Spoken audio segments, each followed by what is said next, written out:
ये कहानी उन 10,000 लोगों की है जो एक अंडरग्राउंड बंकर में पिछले 300 सालों से रह रहे हैं, जिसका नाम साइलो है, यानी एक हजारों फीट गहरा गड्ढा जिसके अंदर लोगों को मजबूरन रहना पड़ता है। करीब 300 साल पहले दुनिया में एक महायुद्ध हुआ था जिसमें पूरी दुनिया तबाह हो गई, पेड़ पौधे नष्ट हो गए और बाहर की हवा इतनी जहरीली हो गई कि बाहर जाने वाला कुछ ही सेकंड में दर्दनाक मौत मारा जाता। इस पूरे साइलो को चलाने के लिए एक विशाल जनरेटर है जो लगातार पावर देता रहता है। लेकिन 300 सालों से ये कैसे चल रहा है, इसका राज किसी को नहीं पता।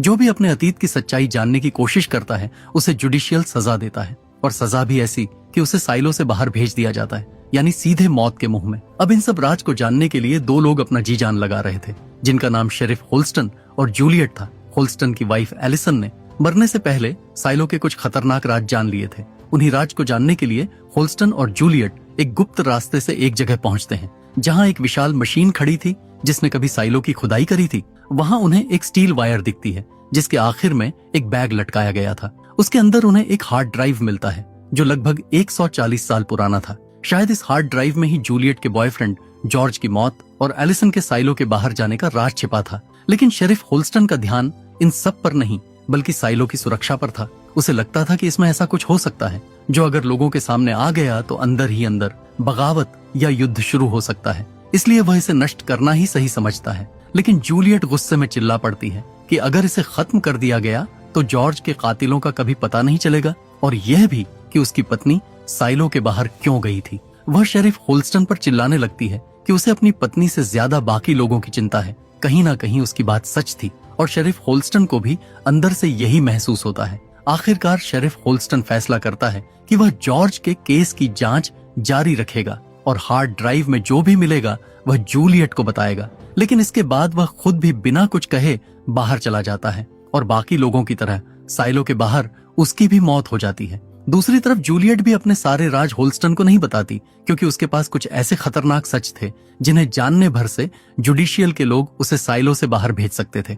इधर शेरिफ होल्स्टन के मौत के बाद नए शेरिफ के पद के लिए उम्मीदवारों की सूची जारी हो जाती है। डेप्यूटी मार्नेस ये सूची लेकर मेयर रूथ के पास पहुंचता है। सूची में 4 नाम थे और सभी जुडिशियल से जुड़े हुए थे। जुडिशियल कुछ अमीर लोगों का सिस्टम था जो पूरे साइलो को 300 सालों से कंट्रोल कर रहा है। मार्नेस को अफसोस था कि अगर होल्स्टन ने पहले ही अपना वारिस चुन लिया होता तो यह स्थिति नहीं आती। फिर वह बताता है कि होल्स्टन ने दरअसल एक लेटर के जरिए अपना उत्तराधिकारी चुन लिया था जिसका नाम जूलियट निकल्स है, जो डीप डाउन में एक इंजीनियर है। यह सुनकर सब चौंक जाते हैं कि एक इंजीनियर को शेरिफ क्यों बनाया जाए। फिर भी मेयर रूथ उससे मिलने का फैसला करती है। उधर जूलियट सच्चाई की तलाश में फिर उसी सीक्रेट जगह पर पहुंचती है जहां वह और जॉर्ज मिला करते थे। उसे याद आता है कि जॉर्ज ने उसे बताया था कि साइलो के सबसे नीचे एक हिडन डोर है और वहां तक पहुंचने के लिए उसने रोप्स का इंतजाम किया था। हालांकि जूलियट को पानी से बहुत डर लगता था, इसलिए वह पहले कभी नीचे नहीं गई।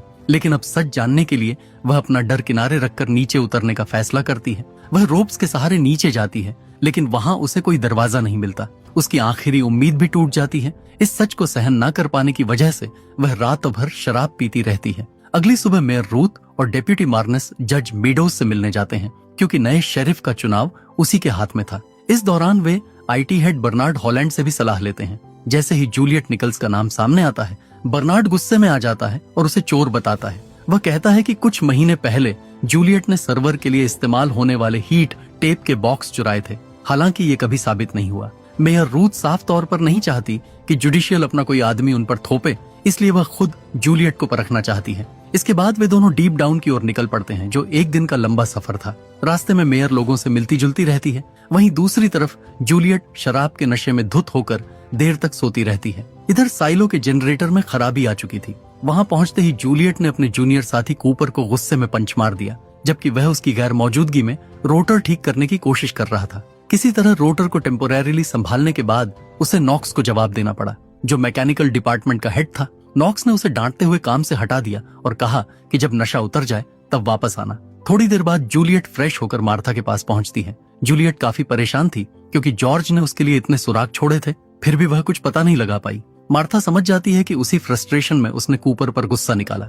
यह सुनकर जूलियट भड़क उठती है और कहती है कि मार्था सालों से बैठकर रेडियो सुनते हुए सबकी जासूसी करती रहती है। उसे दुकान से बाहर निकले 20 साल हो चुके हैं। गुस्से में बड़बड़ाते हुए वह वहां से निकल जाती है। असल में मार्था सच में रेडियो के जरिए साइलो की हर छोटी बड़ी खबर रखती थी, किस फ्लोर पर क्या हो रहा है, किसका झगड़ा हुआ, सब कुछ। लेकिन उसने सच में सालों से बाहर कदम नहीं रखा था। शाम होते होते मेयर डीप डाउन पहुंच चुकी थी। थोड़े आराम के बाद डेप्यूटी मार्नेस उसे जूलियट से मिलाने ले जाता है, लेकिन तभी अचानक साइलो के विशाल जनरेटर से अजीब आवाजें आने लगती हैं और वहां हड़कंप मच जाता है। मेयर नॉक्स से मिलती है, जो पहले से ही जनरेटर की हालत को लेकर परेशान था। सभी जूलियट को ढूंढ रहे थे, तभी वह दौड़ती हुई वहां पहुंचती है। आवाज सुनकर उसे समझ आ जाता है कि अंदर की समस्या गंभीर है और इसे ठीक करना बेहद खतरनाक हो सकता है। इसलिए उसके जूनियर साथी को वहां से हटा दिया जाता है, क्योंकि कोई दोनों को एक साथ रिस्क में नहीं डालना चाहता था। मेयर हैरान रह जाती है जब वह जूलियट को बिना डरे जनरेटर के अंदर जाते देखती है। उसी पल वह तय कर लेती है कि अगली शेरिफ वहीं बनेगी, और इसका कारण भी साफ था। शेरिफ होल्स्टन बेकर खुद उसे अपना वारिस चुन चुके थे। जूलियट के बारे में और जानने के लिए मेयर मार्था के पास जाती है। असल में जवान दिनों में दोनों अच्छी दोस्त हुआ करती थीं। मार्था से जूलियट के पास्ट और फैमिली के बारे में जानने के बाद मेयर वापस आती है और उसे शेरिफ बनने का ऑफर देती है। लेकिन जूलियट का ध्यान सिर्फ जनरेटर पर था। वह कहती है कि अगर वह शेरिफ बन गई तो इस जनरेटर को संभालने वाला कोई नहीं होगा, जिस पर पूरे साइलो की जिंदगी टिकी है। इसलिए वह ये ऑफर ठुकरा देती है। मेयर जाते समय उसे होल्स्टन का बैज दे देती है। उनके जाने के बाद इस बात पर चर्चा शुरू होती है कि आखिर होल्स्टन उसे शेरिफ क्यों बनाना चाहता था। तभी डेप्यूटी हैंक की नजर बैज के पीछे लिखे शब्द पर पड़ती है, जिस पे ट्रूथ लिखा था। इसका मतलब साफ था, होल्स्टन चाहता था कि जूलियट शेरिफ बनकर सच्चाई को सामने लाए। यह समझते ही जूलियट तुरंत मेयर के पास जाती है और कहती है कि वह शेरिफ बनने के लिए तैयार है, लेकिन उसकी एक शर्त है। वह साइलो के जनरेटर को शट डाउन करना चाहती है ताकि रोटर को पूरी तरह रिपेयर कर सके। यह फैसला बहुत बड़ा था, क्योंकि 300 साल में पहली बार जनरेटर बंद होने वाला था। इससे पूरे साइलो की बिजली चली जाती। लेकिन जूलियट साफ कहती है, अगर आज रिस्क नहीं लिया गया तो एक ना एक दिन रोटर पूरी तरह टूट सकता है, और तब पूरा साइलो हमेशा के लिए अंधेरे में डूब जाएगा। काफी सोच विचार के बाद मेयर रूथ आखिरकार उसकी शर्त मान लेती है। तुरंत ही पूरे साइलो में घोषणा कर दी जाती है कि रात 10 बजे जनरेटर को रिपेयर के लिए बंद किया जाएगा, जिसके कारण कुछ घंटों तक बिजली नहीं रहेगी। इस दौरान सभी लोगों को सेफ जोन या अपने घरों में रहने का आदेश दिया जाता है। साफ चेतावनी भी दी जाती है कि जो भी इस नियम को तोड़ेगा उसे बख्शा नहीं जाएगा। अब अगर आप यहाँ तक पहुंच चुके हैं, इसका मतलब आपको कहानी पसंद आ रही है, इसलिए एक लाइक और सब्सक्राइब तो बनता है। अब इस फैसले से बर्नार्ड काफी हैरान था। वहीं मैकेनिकल रूम में भी हलचल मच गई। जूलियट सबको समझाती है कि पहले वे मोटर की आउटर लेयर खोलकर फॉल्ट ढूंढेंगे, फिर नॉक्स स्टीम पाइपलाइन बंद करेगा और उसके बाद खराब हिस्से को ठीक किया जाएगा। लेकिन यह काम जितना आसान लग रहा था उतना था नहीं। स्टीम पाइपलाइन बंद होते ही प्रेशर तेजी से बढ़ने वाला था और उसे कंट्रोल करना उनके बस में नहीं था। टरबाइन को चलाने के लिए स्टीम नीचे से आता था, लेकिन कहां से आता है ये किसी को नहीं पता।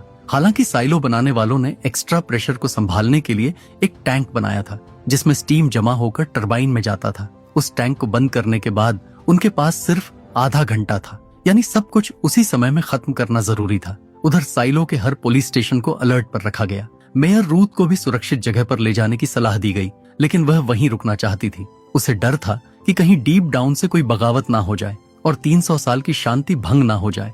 जैसे ही घड़ी में 10 बजे शर्ली ने बैकअप पावर चालू किया। ये पावर सिर्फ सर्वर को चालू रखने के लिए था। उसी दौरान कैफेटेरिया के डिस्प्ले में एक अजीब ग्लिच आया। कुछ पलों के लिए बाहर का अलग ही दृश्य दिखाई दिया। ध्यान देने वाली बात यह थी कि बाहर की दुनिया बंजर थी।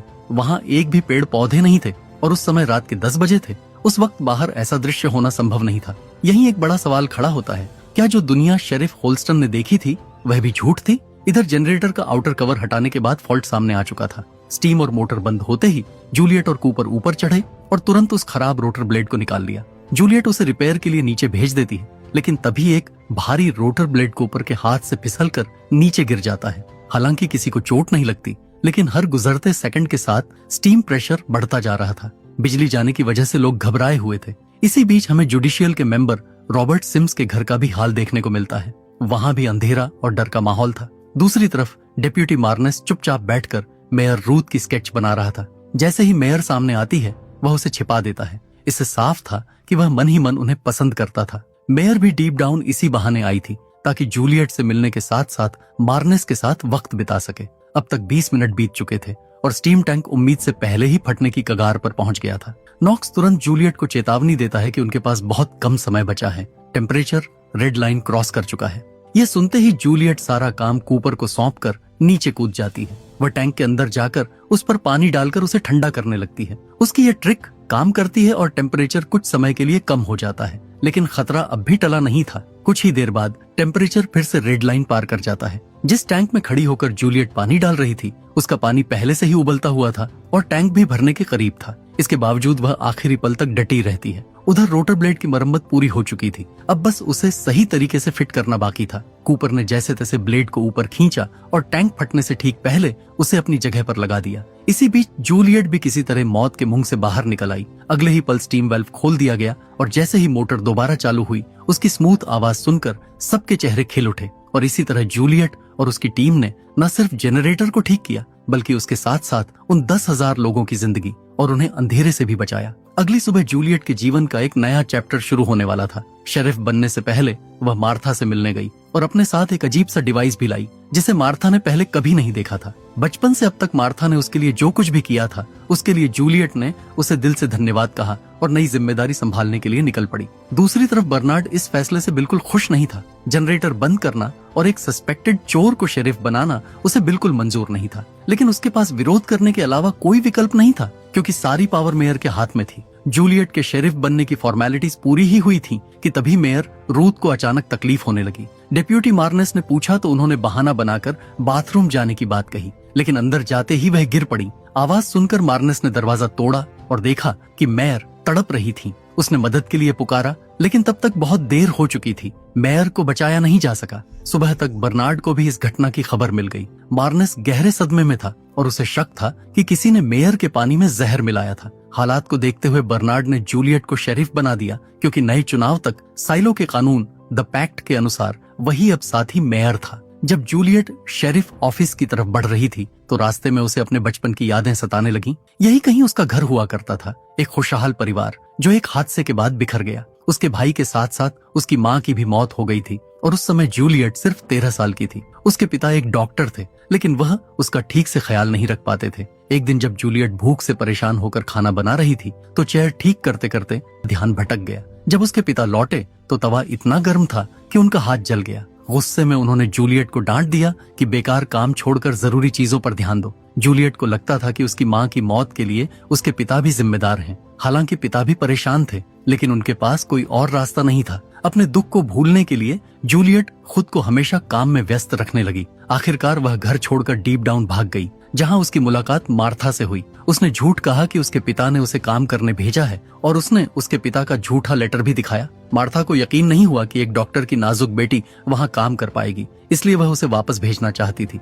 लेकिन जूलियट अड़ गई कि वह वापस नहीं जाएगी। आखिर में मार्था ने उसे अपने पास रख लिया। वहीं उसकी मुलाकात पहली बार शर्ली से हुई। वहां वे लोग ऊपर से फेंके गए सामान को इकट्ठा करके रिसाइकल करने का काम करते थे। इन्हीं यादों में खोई हुई जूलियट स्टेशन पहुंचती है, जहां उसे शेरिफ ऑफिस और रहने की जगह की चाबियां सौंप दी जाती हैं। इसके बाद उसे जब भी मौका मिलता है वो ऑफिस से लेकर होल्डिंग सेल्स तक हर जगह तलाश करती है, इस उम्मीद में कि शायद होल्स्टन ने उसके लिए कोई सुराग छोड़ा हो, लेकिन उसे कुछ नहीं मिलता। 3 दिन बाद जूलियट के पिता उसे लेने वहां पहुंच चुके थे। दरअसल मार्था ने उस लेटर में स्पेलिंग मिस्टेक्स देखकर पहले ही समझ लिया था कि यह जूलियट के पिता ने नहीं बल्कि उसने खुद लिखा है, इसलिए उसी दिन उसने उसके फादर को खबर दे दी थी। लेकिन जूलियट किसी भी हालत में वापस जाने को तैयार नहीं थी। उसके फादर बार बार उससे सिर्फ एक ही सवाल पूछते, क्या तुम यहाँ खुश हो? सच तो ये था कि वह पूरी तरह खुश नहीं थी, लेकिन डीप डाउन में रहकर उसे अपने अतीत की यादें कम सताती थीं। दिन भर काम करने के बाद वह इतनी थक जाती कि सोचने का वक्त ही नहीं मिलता और बिस्तर पर जाते ही सो जाती। आखिरकार उसके फादर उसकी भलाई के लिए उसे मार्था के पास छोड़ने को मान गए, जिसके बाद मार्था ने उसे नॉक्स के पास काम सीखने भेज दिया। इन्हीं ख्यालों में खोई हुई जूलियट को अचानक बर्नार्ड की दस्तक सुनाई देती है। जूलियट उसी घर में रह रही है जहां शेरिफ होल्स्टन और एलिसन रहा करते थे। बर्नार्ड वहां उसे शेरिफ बनने की कसम दिलाने आया था। एक गवाह की मौजूदगी में जूलियट ने द पैक्ट पर हाथ रखकर शेरिफ पद की शपथ ली। द पैक्ट साइलो की कानून की किताब है, जिसे सभी लोगों को मानना पड़ता था। अब जूलियट हर दिन ऑफिस के कोने कोने में कोई सुराग ढूंढने लगी। उसे यकीन था कि होल्स्टन उसके लिए कुछ छोड़कर गया होगा। आखिरकार सैंडी के जरिए उसे एक फाइल के बारे में पता चलता है जो होल्स्टन ने अगले शेरिफ के लिए छोड़ी थी। उसमें एक नोट लिखा था, आईने के सामने 2 फूल रखो। ये बात जूलियट को समझ नहीं आई। तभी डेप्यूटी मार्नेस की खबर मिलती है। वह एक आदमी फ्रैंकी को बुरी तरह पीट रहा था ताकि उससे यह उगलवा सके कि जहर कहां से आया। जूलियट तुरंत वहां पहुंचकर उसे रोकती है और समझाती है कि अगर डेप्यूटी चीफ का यही रवैया रहा तो बाकी लोगों को कैसे संभाला जाएगा। काफी बहस के बाद दोनों के बीच एक डील होती है। जूलियट मेयर की मौत की जांच में मार्नेस की मदद करेगी और मार्नेस जॉर्ज के केस में उसकी मदद करेगा। असल में जूलियट जॉर्ज से प्यार करती थी और मार्नेस मेयर रूथ से। ये बात अब दोनों के बीच साफ हो चुकी थी। शक के आधार पर वे पैट्रिक नाम के एक पेंटर के घर पहुंचते हैं क्योंकि 1 साल पहले उसकी पत्नी और मार्नेस के बीच झगड़ा हुआ था, लेकिन घर बंद मिलता है। तभी पैट्रिक खुद वहां आ जाता है और बताता है कि वह अब यहाँ नहीं रहता और उसकी पत्नी तो 1 साल पहले ही मर चुकी है। वह उल्टा मार्नेस पर आरोप लगाता है कि गलत केस में फंसाने की वजह से उसकी पत्नी की मौत हुई। बहस इतनी बढ़ जाती है कि वह डेप्यूटी का नाक तोड़ देता है। असल में पैट्रिक अपनी पत्नी के जरिए इलीगल तरीके से पुरानी चीजों की खरीद फरोख्त करता था, जिस वजह से उस पर कार्रवाई हुई थी। लेकिन उसकी पत्नी की मौत कैसे हुई, ये बात कहीं दर्ज नहीं थी। ये सब चर्चा करने के बाद जूलियट वापस घर लौट जाती है। उसके जाने के थोड़ी देर बाद रॉबर्ट सिम्स मार्नेस के घर आता है। वह जूलियट को हटाकर पॉल बिलिंग्स को शेरिफ बनवाना चाहता था और जज मेडोज भी इस फैसले के पक्ष में थी। शुरुआत में मार्नेस भी यही चाहता था कि पॉल शेरिफ बने, लेकिन अब उसका नजरिया बदल चुका था। अब उसे लगता है कि जूलियट ही इस पद के लिए सही है। सिम्स मार्नेस से उसकी चोट के बारे में पूछता है तो वह बात को घूमते हुए कहता है कि एक पेंटर ने अपनी पत्नी की याद में उसके चेहरे पर यह निशान बना दिया। रॉबर्ट के जाने के बाद मार्नेस मेयर की यादों में खोए बैठे थे। उन्हें अंदाजा भी नहीं था कि यह उनका आखिरी दिन है। उनकी गैर मौजूदगी में एक किलर घर में घुस चुका था। मार्नेस ने पूरी कोशिश की उसका सामना करने की। दोनों के बीच काफी देर तक संघर्ष चला, लेकिन आखिरकार मार्नेस हार गए। दूसरी तरफ जूलियट घर पहुंचती है और नोटिस करती है कि उसके एग्जॉस्ट फैन से रोज अजीब आवाज आती है। जब वह उसे खोलती है तो वहां स्टील वायर से बंधा एक बैग छुपा मिलता है जिसमें जॉर्ज की रिपोर्ट फाइल्स का पूरा सच मौजूद था। इधर डिप्टी मार्नेस की मौत को कुछ घंटे भी नहीं हुए थे कि उसके जगह पर नए डिप्टी को रख दिया गया, जिसका नाम था पॉल बिलिंग्स। जब जूलियट अकेली थी उसने मार्नेस का पॉकेट चेक किया, जहां उसे एक लिस्ट मिला। लिस्ट में उन सभी के नाम और एड्रेस थे जिनसे मार्नेस का कभी झगड़ा हुआ था। मार्नेस के पानी बॉटल में जहर किसने मिलाया जिसे पी के मेयर की मौत हो गई, मार्नेस इसका पता लगाने जा रहे थे। अब सवाल ये था कि क्यों जुडिशियल अतीत के राज जानने वालों को मौत के घाट उतार रही है। क्या है बाहर की सच्चाई? क्या जूलियट इस सभी राज से पर्दा उठा पाएगी? अगर पार्ट 3 के लिए 100 लोग भी कमेंट करते हैं तो मैं पार्ट 3 जरूर लाऊंगा। जानने के लिए लाइक और सब्सक्राइब जरूर करें। अब मिलते हैं अगले एपिसोड में।